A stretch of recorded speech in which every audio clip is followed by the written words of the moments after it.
Hi, and welcome to Kay Let's Talk, the podcast where we break down storytelling across books, television, and film with a special love for book-to-screen adaptation. Here, we talk about craft, character arcs, structure, dialogue, visual language, and the creative choices that shape how a story lands. If you like thoughtful conversational deep dives into the stories you can't stop thinking about, you're in the right place. Let's talk.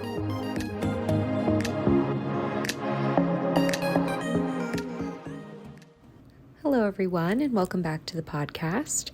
This episode is going to be a Q&A episode. I had asked people over on TikTok and my Instagram page for questions that they wanted me to answer about Heated Rivalry, since I've been doing very extensive breakdowns for the past month plus, and obviously those discussions incite more questions, and there were some really great ones that people reached out to ask, so I'm excited to dive into some of them.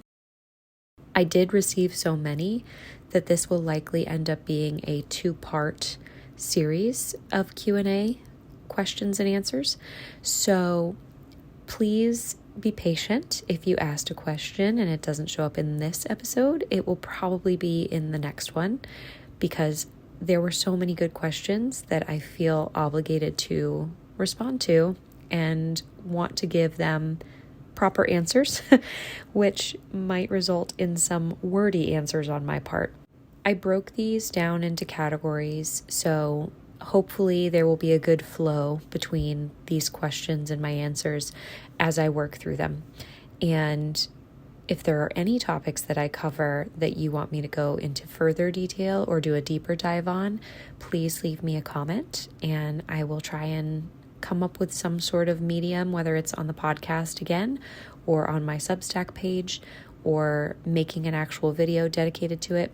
I will try and do that, because I think that the storytelling and the way that this show is shot incites so many great conversations about the characters, character development, how much we're being shown and not told, and why it's so effective. There's just so many avenues that you can approach so many moments in this show and scenes in this show and greater themes of this show as well. So thank you in advance to everybody who submitted a question. And without further ado, here is my Heated Rivalry Q&A.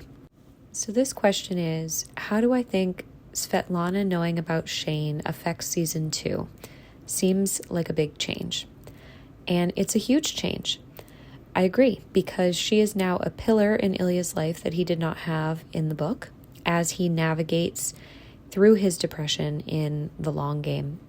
I think that it's still unclear, though, that she definitely knows that Jane is Shane, but it's heavily implied.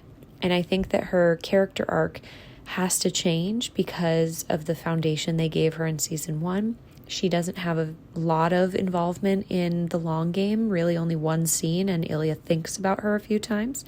But I've already talked about on TikTok how the changes they've made in the show, specifically her being as close to Ilya as she is, and their love being rooted in a childhood friendship and a friendship in general, really adds to how she can be used in the storyline for season 2, because Ilya's isolated in the long game, both physically and mentally, once he moves to Ottawa and joins a new team, and he's grappling with a lot of unresolved childhood wounds.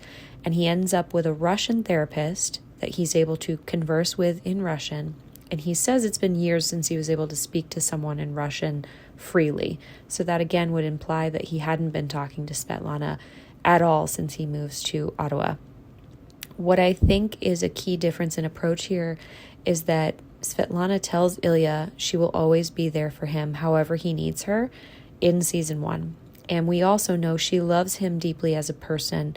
And so I don't think him moving to Ottawa, especially if she knows it's for Shane, would mean that she would ever not reach out to him again or drift away from him. She would probably be calling and checking in. And I think that you can still replicate Ilya's isolation, but actually have it be more impactful if Svetlana is trying to connect with him and he pulls away from socializing with everyone, but especially from her.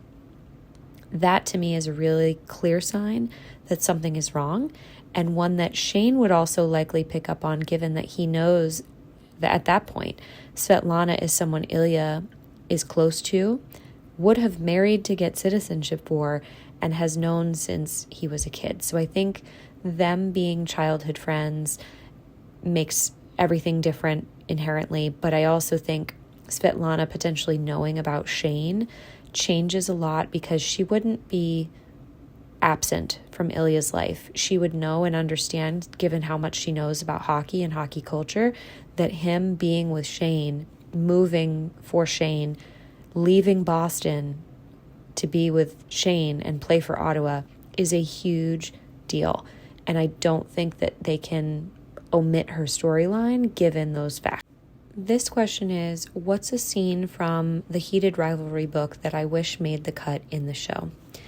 And when I was thinking about this, I realized it was less of a lack of scenes, more lines of dialogue that I wish made the show. But I also like the concept that they probably still happened, just off screen from the viewer, because they took place in more private moments shared between Shane and Ilya that the show does not allow the viewer to see. Once they shift the narrative focus away from the sex scenes and they hold back those more intimate moments on screen, and how that changes the dynamic between the two characters from episodes 1 and 2 versus 4, 5, 6. I think a lot of the dialogue that I wish I could see in there would have taken place in those moments, and so inherently we don't get them. I like a lot of the dialogue between Shane and Ilya when they're on the phone while Ilya is in Russia, and specifically the conversation they have about Ilya's necklace and his mother, which we also don't see on screen.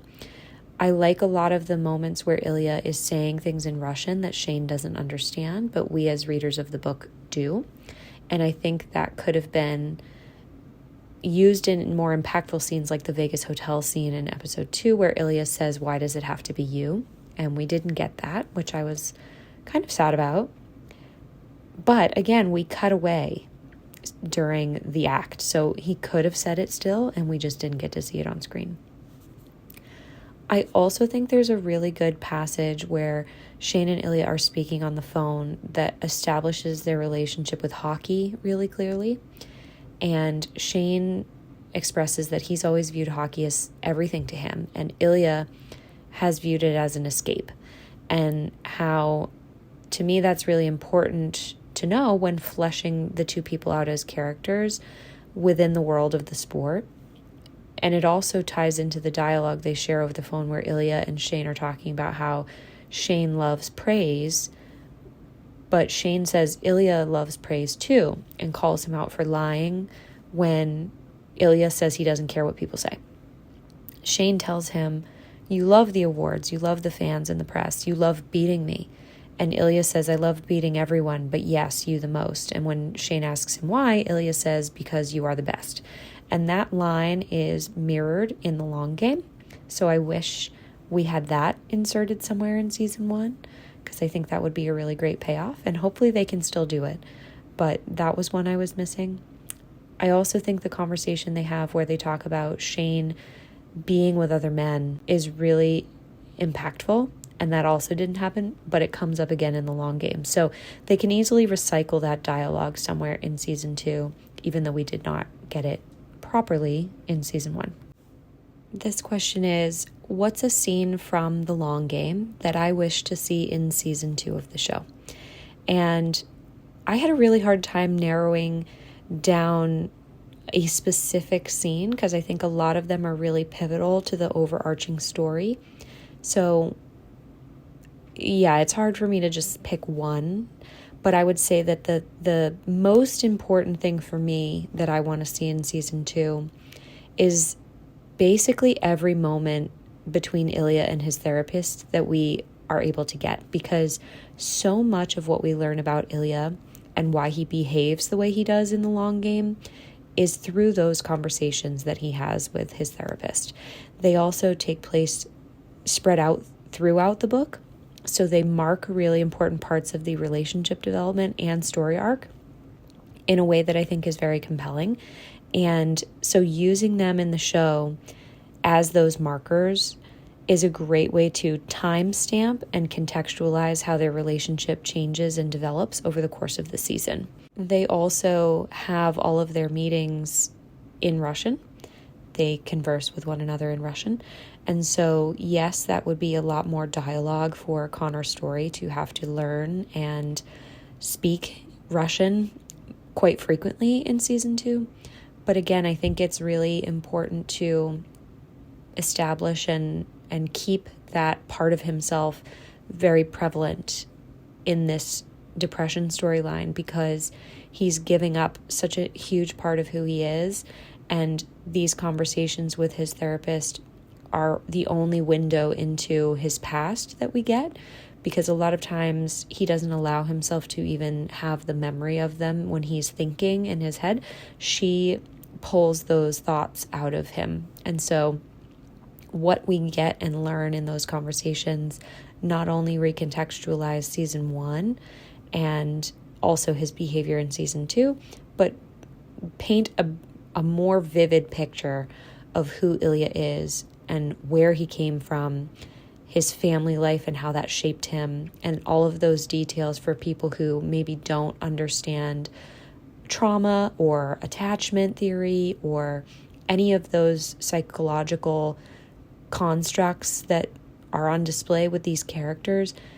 Having them framed this way makes his motivations much clearer, and you can understand how he navigates the world much clearer once you have these more long, drawn-out conversations with his therapist about his father and about his mother and about his upbringing and about how he behaved from a very young age in terms of his sexuality and hockey, how he feels about hockey. And most importantly, he does not communicate with Shane for much of the long game. And so he bottles up his feelings inside and does not express them to Shane, but he does pointedly tell his therapist how he really feels. And so again, that as a narrative device is going to be pivotal, since the two of them have a communication issue and do not communicate clearly with one another. The therapist is who Ilya is going to express his feelings to. And we need to have all of those scenes in order to really understand the gravity of what Ilya is going through. This question is pretty significant, and my answer is going to be very long-winded. I'll try to keep it concise. It says, I would love insight into which scenes from the long game are essential to be included in season 2, especially if you feel it should be lifted from the book the way a lot of season 1 was. A segment you feel is best to leave out from the show would be great too, and I would love to see your reasons why. So the long answer is a lot of scenes I think are essential to be included in season 2. And most of them cannot be lifted directly from the book just because much of the story is internal thoughts that Ilya specifically is having. And so they're going to have to come up with visual ways of telling that narratively and put him in positions where his feelings and thoughts are on display rather than omitting them just because they're thoughts and not spoken word. So that will be interesting to see how many of these scenes are adapted given the necessity of bringing them to life on screen visually because they are thought heavy. I think the obvious one for me is the wedding with the Pike kids. That would be one that you could lift pretty closely from the book. And I also love the Christmas scene where Ilya gives Shane the photograph from their first ad campaign in Toronto because it's a deeply important scene for their relationship too. I also really hope they're able to bring Ilya's dreams of his mother to screen. And same with, like I said, the conversations with his therapist. I also love the dialogue of someone may notice my heart eyes. That's something that I think they could lift right from the book. I think that Ilya snapping at Shane about the documentary video and how Shane is everything to Ilya, but he can't say that in the interview is a huge one that they could lift from the book and have it impact us in the same way. I also think Ilya crying as Shane drives back to Montreal is an important scene where he's crumpled on the floor against the door, because that's one of the first moments where we really get to visually see Ilya succumb to the emotions of his depression.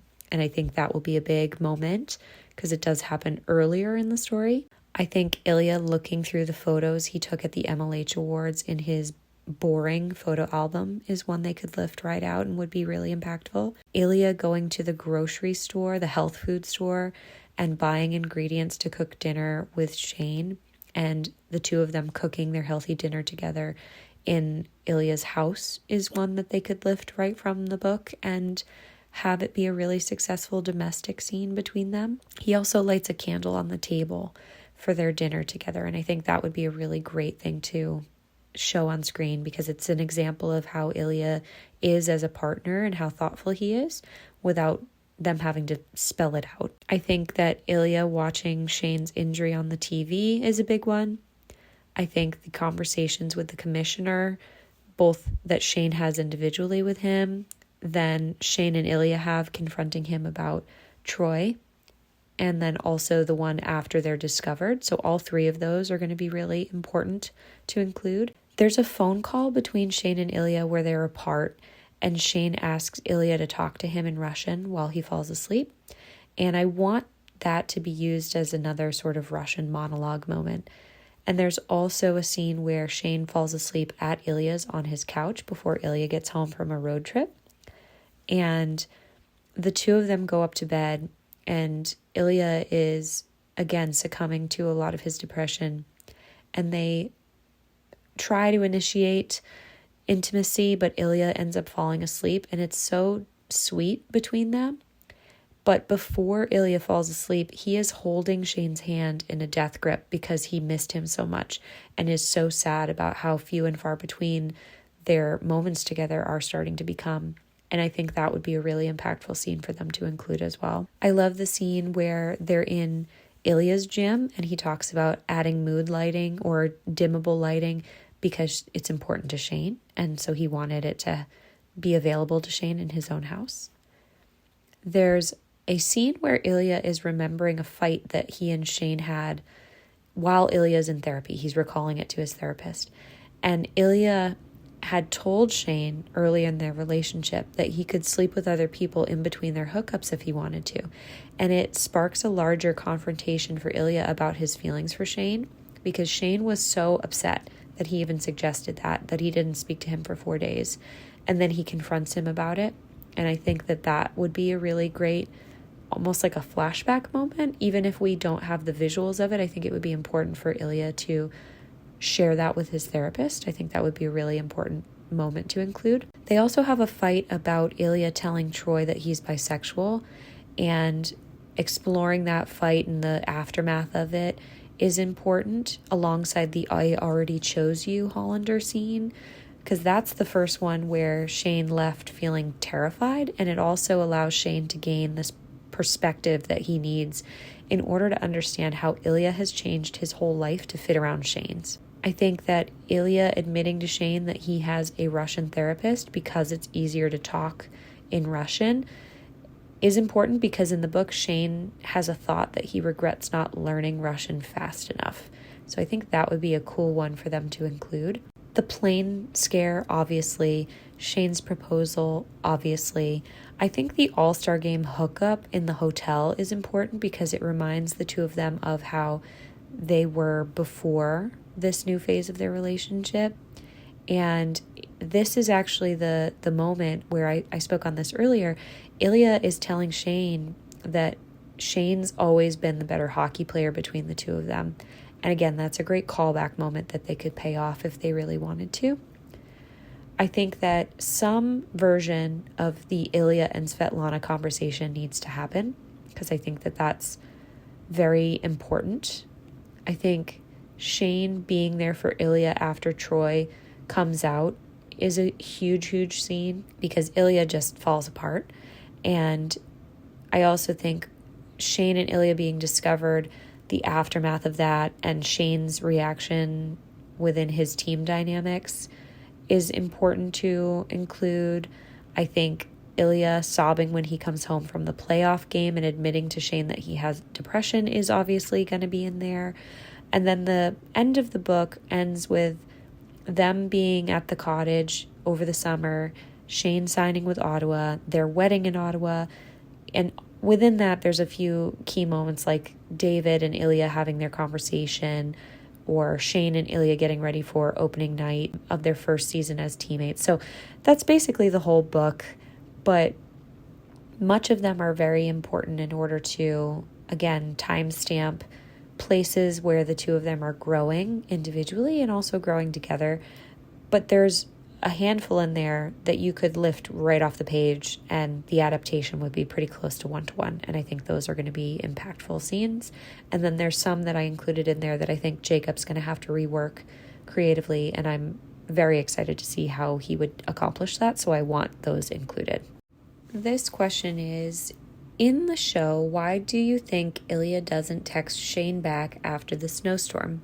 I understand why he didn't in the moment, but there must have been a new game day or something. It just seems weird for them to have no contact for months. So I think part of it is that he was preoccupied with Svetlana, and she calls Ilya out for having Jane's message on his phone. So if Ilya is trying to downplay the secret and bury the idea of Jane being someone significant, then he obviously wouldn't want to fuel that fire by being on his phone and answering a text message in front of Svetlana.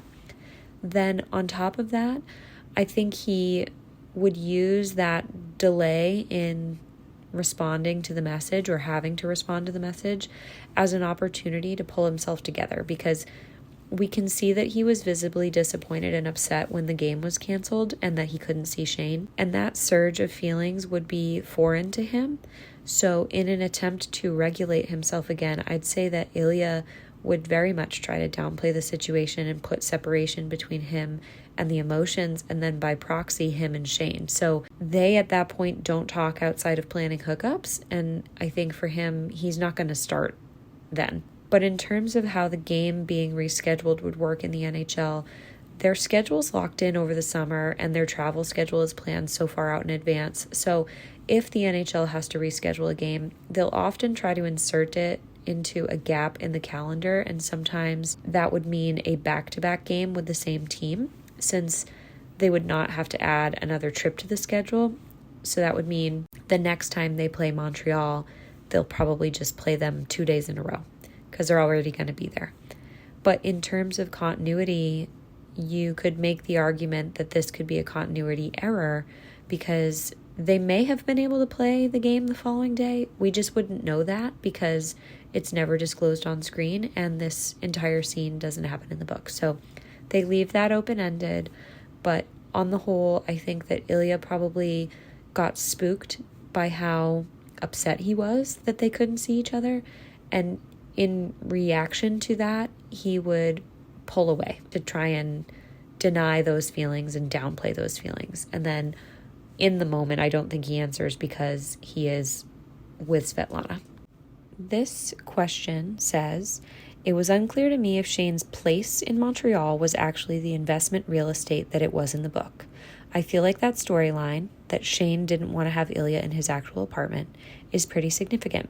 Maybe it was hinted at and I just missed it. So to me, this is likely because of the budget and the production and trying to make the most of the set designs and the cost of sets, because they seemed to streamline things and make Shane's apartment be the place where they meet, and then include the line that he owns the one next door and rents it out, to nod at how it's written in the book. And I do think that the way they emphasize that more impersonal aspect of the apartment, which is really kind of the key in the book, is that Shane says he had a designer pick out everything in his room, and his room is very bland and impersonal to reflect that. I think that the hookup building in the book is meant to be impersonal, and that's a conscious decision that Shane makes to separate Ilya from his personal life in multiple ways. And so that line kind of again nods at that and how it's told in the book version. Interestingly, we will have a whole new set of sets for season 2, and both Shane and Ilya will have new homes. So I'm excited to see how they look, and I have already envisioned how Ilya's house in particular will look in my mind. So I can't wait to see if I'm close as to what it will look like and how I have envisioned it in terms of the layout and stylistically what it will look like. I have a very clear vision of what I think it will look like, and I'm genuinely so curious how they're going to use different sets in season 2, because again, we're going to have very few sets from season 1 that we will be revisiting again. So it's exciting to think about how visually we're going to have so many new and exciting places to explore alongside Shane and Ilya. This question is, you mentioned Shane has autism/autistic traits. Is that something documented in the books? I would say it's documented in how Shane is written and represented. A lot of his thoughts and tendencies and characteristics reflect his autism quietly, but the author, Rachel Reed, has said that she wrote him as autistic, but Shane himself as a character does not know that he is autistic, which I actually think makes it all the more compelling. This question was, I have been wondering in episode 5 when Ilya is packing. Svetlana says not to forget something for his niece, and he says he packed it. Why? I thought he never wanted to see his brother again or go back there. I know he had not decided yet to go to the cottage, but still that bothers me. So in the book, it's important to understand that Ilya doesn't have that dialogue from the monologue over the phone. And it's slightly different because in the monologue, he resolves himself to the fact that he doesn't have a family there and he doesn't have any real reason to return. And without that family obligation, he can stay in the States. In the book, he tells Shane he doesn't want to come back here, whereas in the show, in Russian, he says, I'm never coming back here again. So interestingly, I think the show also makes more of a nod to his niece being a reason why he would keep ties to Russia, because he sets up a trust for her and he's sending or bringing things back for her. So that is something I hope they explore in season 2, because it seems like a large reason behind him even considering going back is that last familial tie that he has there. And he's also close to Svetlana, who is a childhood friend, and her father still lives in Russia. So again, he could theoretically go back and stay with her. Do I think that he wants to? No. Do I think he would feel like he has nowhere else to go? Probably. I think that's more of it. I think that it's less of a want or desire to go back to Russia and more of a drifting feeling that he has felt his entire life and not knowing where to go or anchor himself. And when he's upset about not being able to go to the cottage, he doesn't want to sit in his house alone all summer. Svetlana's going home to Russia. He is closest to Svetlana. And so naturally, I think that that would probably lead to him considering a trip back there. I do think that in the book, he is alone when Scott kisses Kip on TV. And so he doesn't have this packing to go home moment. It's more of a thought that he has in his head that he has nowhere to go. And so what else is there for him? And it's not until the kiss happens that he decides to go to the cottage. And that's pretty much a 0.5 second shift in his demeanor and his desire. And he immediately forgoes a trip home to Russia. So you can tell just in how quickly he pivots that he never actually wanted to go back. It was never something he wanted to do, more of a lack of anywhere else to go. This question is pretty dense, and so my answer is equally so. And the question is, what does Ilya's trauma bring to his relationship with Shane that's actually a strength? And my answer is fairly long-winded, but it has to be in order to explain it fully. So due to the trauma that Ilya has sustained in his childhood with his father being an abusive parent, both verbally and it's suspected and implied physically as well, Ilya would have developed hypervigilance, and that would shape his entire outlook on relationships, his characterization on love, both romantic and platonic, and it would also inform how his brain and his nervous system operate. And that all informs his public persona versus his private persona, and also his emotional intelligence from a very early age. He would be hyper aware of both his parents and his brother's moods and emotions, and he would have to learn to read them very well in order to survive in their household. And that's because from an early age, he would have learned that his behaviors can directly affect the outcome of a situation, both negatively or positively. And he had a father whose love and attention was very limited, but his praise or his insult was conditional, especially in regards to hockey. And we saw this during the draft scene and also during the Olympics, but it's fleshed out further in the book. Ilya knows his father will always find fault in him for something. If he is representing his country in a way that reflects positively on his father, then Ilya is spoken about and to in a way that reflects that. But when Ilya has acted in a way that reflects poorly on his father and his country, he is punished for it. There's no way for him to win in any scenario, so Ilya would resolve to navigate that relationship with his father in the least disrupting way possible in order to protect his own peace. And so if you imagine a young boy who has a depressed mother and an abusive father, he would have learned how to try and protect his mother in any way that he could, because she would have been powerless to his father. And Ilya would likely try to find ways to keep her away from him, but also to keep her happy or improve her mood, de-escalate conflicts, and he would use himself as a way to regulate her emotions. And doing that would require him learning her behaviors and observing her very closely. So he would have created his own list of behaviors and tactics that he himself could implement when needed in order to help his mom. And he does the same thing with his brother. In many ways, Alexei is the best example of how self-sacrificing his childhood made Ilya. And when he finds his mother and is told to lie about the circumstances surrounding that event, even though he knows the truth, but is made to lie, he's so young at that point that he likely internalized much of that event as his fault somehow. His brother also harbors a deep hatred for him that would inform that feeling as well. And because the environment he grew up in, both in his immediate family and in Russia, inform his family first behavior and mentality, it's not surprising that once he finds success, he becomes the person that everyone expects to support them without question. And that bleeds into much of his life.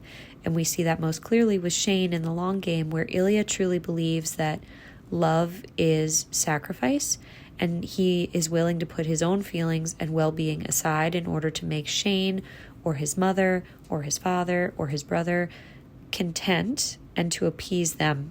And his needs are last. That's something he would have learned indirectly. And he feels most comfortable in his own brain when he puts himself last, because his brain was conditioned that way. This is what leads him to being so hyper attentive with Shane. On a small scale, you can see that in ways like how quickly he learns Shane's personality, how he needs to be communicated with and spoken to and loved. So Ilya's hyperattentiveness means that he studies people and then adapts to their needs. And he has studied Shane for years. So he's learned his quirks and how his brain works. He's asked him very pointed questions to better understand his patterns. And that makes Ilya a very generous lover and partner, because he genuinely knows Shane and makes an effort to never stop getting to know and learning him. And he loves him. And that incites that behavior because he's constantly trying to improve Shane's life, push him to be brave and stretch outside of his comfort zone so that Shane can comfortably navigate the world without the fear that Ilya has observed within him. And Ilya wants to help him grow into his confidence and security and feel secure in who he is, because Ilya knows how special he is, and he wants Shane to feel that too. He wants him to be free of the mental burdens and limitations he places on himself. And so he shows Shane how to move through his anxiety by going into the anxiety alongside him, and then giving Shane the tools to make his overwhelm feel smaller, and then navigate through those challenges on his own in a way that's healthier and makes sense to him. That bleeds into things like Ilya knowing what Shane's favorite drink is, the ginger ale, always making sure it's available for him, putting dimmable lights in his home gym because Shane uses them in his own home, buying food at the grocery store that will appease his current diet. On the larger scale, it shows up in Ilya giving up Russia to go to the cottage and be with Shane. It's Ilya leaving Boston for Ottawa and essentially imploding his hockey career in order to be closer to Shane. It's Ilya hiding their relationship for longer than he wants to, and in a way that he doesn't feel great about, because that's what Shane wants and how Shane can feel most comfortable. It's Ilya hiding his mental health struggles because he doesn't want to burden Shane with them. It's hiding that he's going to therapy from Shane. They all compound in more serious ways in the long game, but it's a strength that Ilya has, his hypervigilance, because it makes him so attuned to Shane's needs and wants and feelings and emotions, but it's weakened by his inability to communicate and identify those same things within himself. Once he works through those hurdles and starts to accept that he's not going to come last with Shane like he had within his own family, he is able to target those positive attributes in a healthy way that benefits Shane and Ilya both, not just Shane at the cost of Ilya. This question is multi-part, so I'll do my best to answer it. It says, I'd love to hear your insight into Shane and Ilya's emotional awareness and availability and its growth or lack, if any. How do they differ in how they show love? Are there any misconceptions you've seen people have about their relationship? So I would say both Shane and Ilya hold mirrors up to one another throughout this story and the series, and that is how and why they are both able to grow in general. They're only 18 at the start of this series and the book, and still very much learning how they navigate the world, who they are, what they stand for, what they believe, how they wish to be perceived versus how they present themselves. They also don't know, how much value they place on their own thoughts, feelings, and emotions. And I think there's a lack of conviction or sense of self in both of them when they meet at such an informative age. But because they meet when they are so young, they also actively shape a lot of those qualities and outlooks in one another, since their hidden and forbidden relationship is an enormous mental and emotional pillar in both of their lives. I think they each show up and are emotionally aware of and available to different things early on in their dynamic, and that shifts over time. So Ilya's emotional awareness and intelligence is arguably much higher because of his childhood and his hypervigilance. Even though he is programmed to repress his own emotions and needs, he is hyper aware of the needs and emotions of those around him. That makes him charismatic and alluring and interesting to everyone he meets and interacts with, and he can adopt the personality and persona needed to navigate a conversation with anyone. And he can shift in and out of those personas very easily and quickly. I think Ilya is someone who can play the role needed for any scenario, but he struggles with Shane because Shane simply wants him to be himself without the shields and the walls he uses to keep himself safe. And that makes Ilya less emotionally available when it comes to sharing things about himself, but he thrives off of Shane being available to him. And because of that, being in such direct opposition to himself, it pushes Ilya outside of his comfort zone over time. And he envies Shane's ability to be so honest. I think that's a quality in him that he finds really attractive because it's in such opposition to how Ilya is. Shane being autistic means that he's very literal and open with how he feels and thinks. He's very honest because he can't mask in the same ways that Ilya can.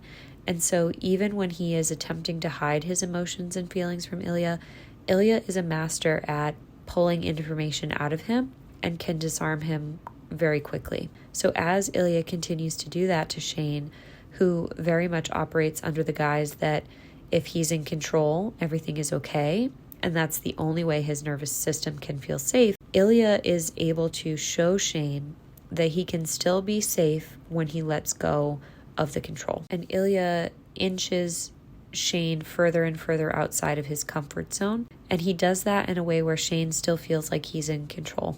And that starts within their sexual relationship and then steadily starts showing up in their actual relationship, which we can see in the finale as Shane's able to work through his anxiety attack with Ilya there as a support system, but then face a very scary task of telling his parents about himself. And it's in a way where Ilya takes a back seat and lets Shane dictate exactly how the conversation is going to go. And he encourages him quietly and empowers Shane to use his words and do the thing that scares him, because he has Ilya saying to him, "You're brave," and Ilya empowers him to be brave. So again, I think Shane as a partner is much more open-faced, as Connor's story had described him, and his autism makes him a more literal communicator, but his anxieties and inner conflicts in the early parts of their relationship when they're younger, and the fear of what his feelings for Ilya might mean, make him far more avoidant of communication in those early years and episodes that depict the start of their relationship. He wants Ilya, but doesn't know what to do with that information.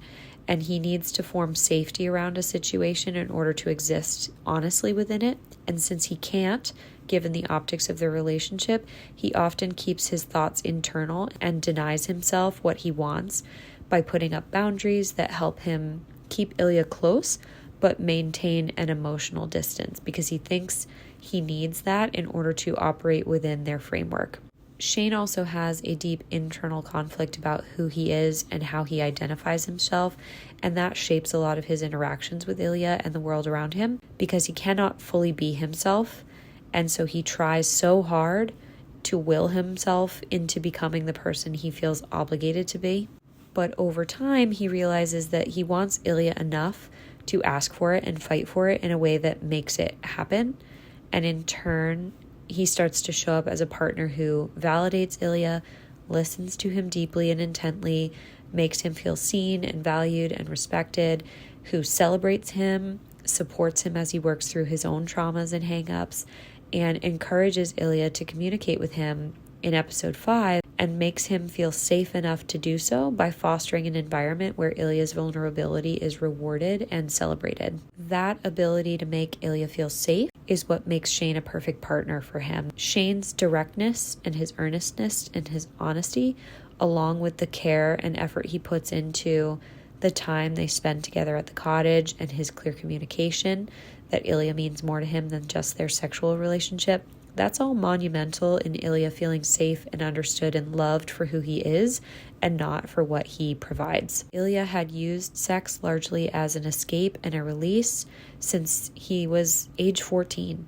and his relationship with that was very transactional up until Shane makes him see that his value is not dependent upon any of that in order for Shane to love him. Shane's affection and love is not conditional. This question is thoughts on the change to the tuna melt scene where Shane initiates the sex post phone call. So yes, in the book, Ilya initiates this on the couch after he comes back into the living room, but I do actually prefer the show change because it serves multiple narrative functions and is used in a way to better convey a lot of the inner dialogue and feelings that these two characters have in the book. Shane thinks to himself multiple times that Ilya's behavior is too tender, new, indulgent, dangerous, weird, unfamiliar, adorable. Those are some of the words I pulled out of the scene. And he's so used to their dynamic being rooted in sex that Ilya venturing outside of that framework really freaks him out. It would make sense for him to try and regain control by moving things back into that framework, and he has grown to feel safe within that framework. So the show adds more layers to this by having Ilya give Shane his own clothes to dress in. Shane had asked if they wanted to order takeout before Ilya makes him food in the book, whereas in the show they don't include that part. But there's a passage in the book where Shane thinks to himself, whatever they were to each other, they weren't boyfriends. He knew how to behave around him when they were naked and pressed against each other, and he knew how to play against him on the ice, but just hanging out with their clothes on was uncharted territory. When Ilya pulls Shane against his chest, Shane has a thought that resting against Rozanov like this in his home, watching hockey, full of the food he had just made him, this was exactly what they weren't supposed to be doing. This is what couples did. But it feels so good to Shane that in the book he doesn't resist till Ilya initiates. So in the book, Ilya is behaving in a way that is described as gentle and patient, So then Shane ramps things up a notch because him being gentle and patient is so unfamiliar. And Shane also says the line, "Why do I need this so much?" out loud in the book. And Ilya says, "Need what?" So that wasn't included in the show version of the scene either. When Ilya says Shane's name while they're waiting for their hearts to stop racing, Shane in the book thinks to himself that his heart would never stop racing again because Ilya called him Shane. And they were both looking at each other with the same terror that Shane felt. So he automatically responds to Ilya, and Ilya kisses him right away in a different way than Shane is used to. He describes it feeling like an apology. Then after, Ilya is stroking Shane's back, and Shane's hands are on Ilya's face, and Shane doesn't know what to do, so he goes into flight mode. And in the book, Ilya doesn't just say Hollander. Shane says, "I can't, we can't, this is," trails off. And Ilya says, "This is nothing, Hollander," which further hurts and confuses Shane because he thinks to himself, "Hollander, you just called me Shane." So I definitely think the show changes this for a narrative reason because a lot of what's going on in the scene in the book is internal and it's not verbalized fully. So it would be hard for them to convey the exact emotions and thoughts in the book to screen, but putting Shane in that position where he's the one trying to bring the dynamic back to what's familiar, I think conveys the loss of control he feels in the book and how he's thinking about, this is weird, this is dangerous, this is unfamiliar, this is indulgent. And at some points he even thinks this is adorable, but he's, again, used to their dynamic being rooted in sex. So Ilya's venturing outside of that framework, and that is ultimately what scares Shane. I think I'm going to break this into a part 2 at this point because I have a lot of great questions left, but they kind of should be grouped together, I think, in a separate episode. So we're going to end the Q&A part 1 here, and I will do a second one breaking down the rest of these questions. I want to thank everyone who sent a question in again for putting so much thought into what you're asking me, and there's so many inventive angles that people are approaching this story and thinking critically about it, which I think is really fun. And hopefully you enjoyed this half of the Q&A and my responses to some of your questions. And I'm excited to do the part 2. So be sure to come back for that. And again, if you have any additional questions or topics you want me to break down, please leave them for me on any of my socials.